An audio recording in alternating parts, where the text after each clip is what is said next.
अस्सलामुअलैकुम स्टूडेंट, उम्मीद करती हूँ आप सब खैर आफियत से होंगे। This is me Umme Aman. Student, हमारा चैप्टर नंबर 2 कंटिन्यू है, यानी chapter number 16 support and movement. Student, हमने उसमें मसल्स के बारे में पढ़ना स्टार्ट किया था।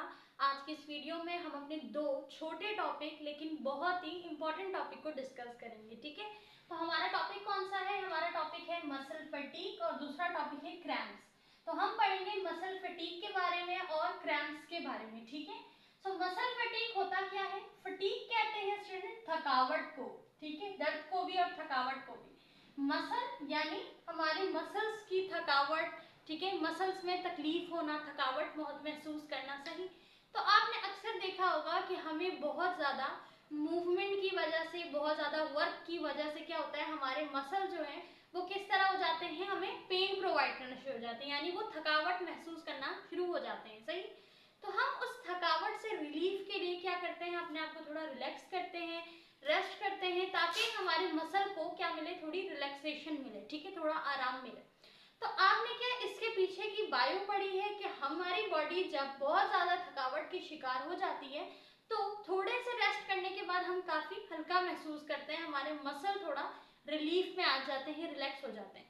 तो इसके पीछे की बायो क्या है? बेसिकली हमारा मसल कब पेन में आएगा और कब रिलीफ में आएगा, इसके पीछे क्या लॉजिक है जो हो रही है, किस तरीके से हमारे मसल्स को आराम मिल रहा है, किस तरीके से हमारे मसल्स को तकलीफ मिल रही है, वो फैटिक की तरफ जा रहा है। ठीक है, इन सारी चीजों को आज हम डिस्कस करने वाले हैं। सही, अच्छा, आगे देखो लिखा है मसल फटीग जो है, बेसिकली अगर हम इसकी डेफिनेशन देखेंगे मसल फटीग है क्या।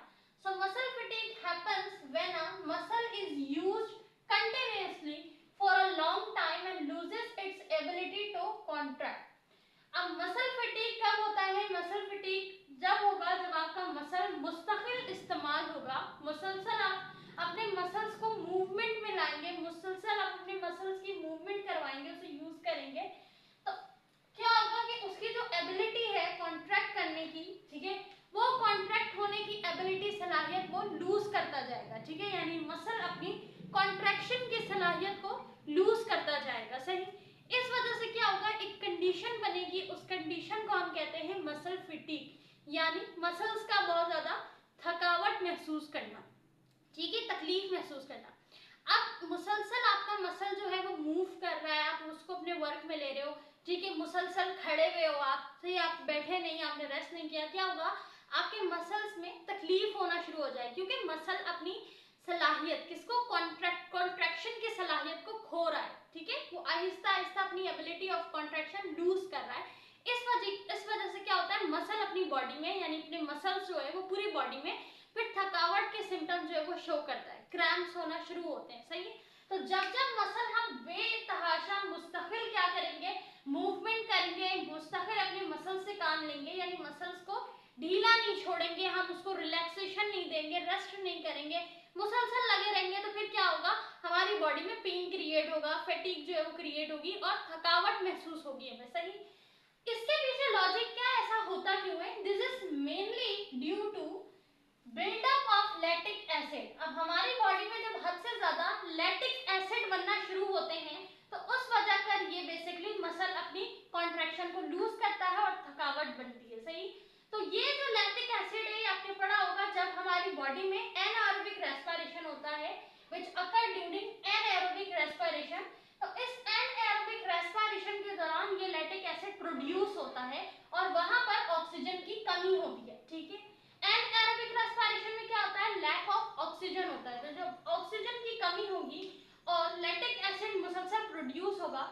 अच्छा, ये एनाएरोबिक रेस्पिरेशन हमारी बॉडी क्यों कर रही होती है? इसलिए ताकि एटीपी की प्रोडक्शन की जा सके। एटीपी प्रोड्यूस होगा, एनर्जी प्रोड्यूस होगी तो फिर वर्क होगा। सही, अब उस एटीपी को परफॉर्म करने के लिए जो एनाएरोबिक रेस्पिरेशन हुई है जिसमें लैक ऑफ ऑक्सीजन है, ठीक है, यानी ऑक्सीजन शामिल नहीं है, लेकिन साथ ही क्या हो रहा है, लैक्टिक एसिड प्रोड्यूस हो रहा है। ठीक है, लैक्टिक एसिड जितना ज्यादा प्रोड्यूस होगा वो मसल की कॉन्ट्रैक्शन को क्या करेगा, कम करेगा। सही, तो मसल की कॉन्ट्रैक्शन जो रुकने का मेन रीजन है वो लैक्टिक एसिड का हद से ज्यादा प्रोड्यूस होना है। और लैक्टिक एसिड प्रोड्यूस क्यों होगा, क्योंकि एनाएरोबिक रेस्पिरेशन मुसलसल होगी। सही, एनाएरोबिक रेस्पिरेशन क्यों होगी, ताकि एटीपी की प्रोडक्शन की जा सके। सही ना, उसके बाद लिखा है द इन्वायरमेंट। अब चूंकि लैक्टिक एसिड बढ़ता जा रहा है तो एसिडिक इन्वायरमेंट जो है स्टूडेंट क्या होगा, बनना शुरू हो जाएगा। एसिडिक इन्वायरमेंट, लैक्टिक एसिड जो है चूंकि वो बहुत ज्यादा प्रोड्यूस हो रहा है तो लैक्टिक एसिड के बनने की वजह से एसिडिक नेचर, एसिडिक इन्वायरमेंट बनना शुरू हो जाएगा। अब इस एसिडिक इन्वायरमेंट की वजह से क्या होगा, बेसिकली जो हमारा मसल फाइबर है फ्रॉम वर्किंग प्रॉपर्ली नहीं कर पाएगा। तो जो हमारा मसल की वो वर्किंग है जब वो प्रॉपर्ली नहीं होगी तो फिर यहाँ पर क्या होगी, मसल फटीग क्रिएट होगी। सही। Once the lactic acid is remove, अगर लैक्टिक एसिड को रिमूव कर दिया जाए एंड ऑक्सीजन इज रीस्टोर, और ऑक्सीजन को रीस्टोर कर दिया जाए, the muscle can function normally gain, तो फिर मसल जो है वो अपने फंक्शन को नॉर्मली दोबारा से कर सकेगा। सही। तो इस मसल फटीग से बचने के लिए जब हम रेस्ट करते हैं तो कुछ ही देर के रेस्ट के बाद हमारी बॉडी काफी रिलीफ महसूस करती है और वो ऐसा महसूस कर सकती है कि अब वो दोबारा काफी मूवमेंट, काफी हरकत जो है वो कर सकती है, यानी हम अपनी बॉडी से, अपने मसल से मजीद काम अब ले सकते हैं। ठीक है, हमने रेस्ट कर लिया तो हमारी बॉडी, हमारे मसल्स जो एक्टिव होते हैं रेस्ट के बाद, वो क्यों होते हैं, इसलिए ताकि वहां पर लैक्टिक एसिड की जो प्रोडक्शन थी वो कम की जा सके, रिमूव हो जाए और ऑक्सीजन को रिस्टोर किया जा सके। सही। तो जब हमारी बॉडी ये मैकेनिज्म करती है तो ऐसे नतीजे में हमारा जो मसल फटीग था वो क्या होता है, रिलीफ में आ जाता है। सही स्टूडेंट। तो इसके पीछे बायो क्या है, इसके पीछे मेन जो कारण है, मेन जो रीजन है, that is anaerobic respiration. Anaerobic respiration अगर परफॉर्म होगी तो लैक्टिक एसिड की प्रोडक्शन होगी। लैक्टिक एसिड जितना प्रोड्यूस होगा तो एसिडिक इन्वायरमेंट बनता जाएगा। सही। जिसकी वजह से मसल अपनी जो कॉन्ट्रैक्शन की सलाहियत है उसे कम करता जाएगा और इस तरह मसल फटीग होगा। सही। यानी हमें मसल्स में तकलीफ और थकावट महसूस होगी। तो ये तो हमारे पास था मसल फटीग। नाउ अगर हम बात करें क्रैम्प्स की, क्रैम्प्स क्या होता है, a cramp is sudden and painful tightening of muscle. जब हमारे मसल्स में अचानक खिंचाव महसूस होता है, अचानक टाइट होती है हमारा मसल, ठीक है, हमारे जो बोन है उसके साथ जो मसल है जब वो खिंचना शुरू होता है, ठीक है, स्ट्रेचन होता है, जब टाइटनिंग होता है तो उसको हम बेसिकली क्रैम्प कह रहे होते हैं, sudden painful tightening of muscle. अब ये होता क्यों है, caused by involuntary contraction. Involuntary contraction की वजह कर क्या होता है, ये बेसिकली सडन हमें पेन फील होता है। It may happen due to overuse, dehydration और a lack of important minerals. अब ये खिंचाव जो है ना, बेसिकली इसकी कुछ रीजन है, वो मे बी कि बॉडी के अंदर बहुत ज्यादा डिहाइड्रेशन, पानी की कमी है, इस वजह से मसल भी खिंचना शुरू हो जाते हैं। बहुत सारे मिनरल्स जैसे पोटेशियम हो गया, कैल्शियम हो गया, इसकी कमी की वजह कर भी जो हमारे मसल्स हैं वो खिंचना शुरू हो जाते हैं। ठीक है, कहते हैं ना हाथ मुड़ रहा है, पैर मुड़ रहा है, कैल्शियम की कमी है, तो बेसिकली वो क्रैम्प्स होते हैं, सडन पेन, यानी जब हमारे मसल्स खिंचना शुरू हो जाते हैं। सही। तो ये क्यों होते हैं, हद से ज्यादा डिहाइड्रेशन, ओवरयूज, ज्यादा थकावट की वजह से, ओवरलोड की वजह से, ठीक है, और लैक ऑफ इंपॉर्टेंट मिनरल जैसे कैल्शियम, पोटेशियम, सोडियम, इनकी कमी की वजह से भी ये खिंचाव हो सकता है। Reduced blood flow to muscle during physical activity can also lead to cramp.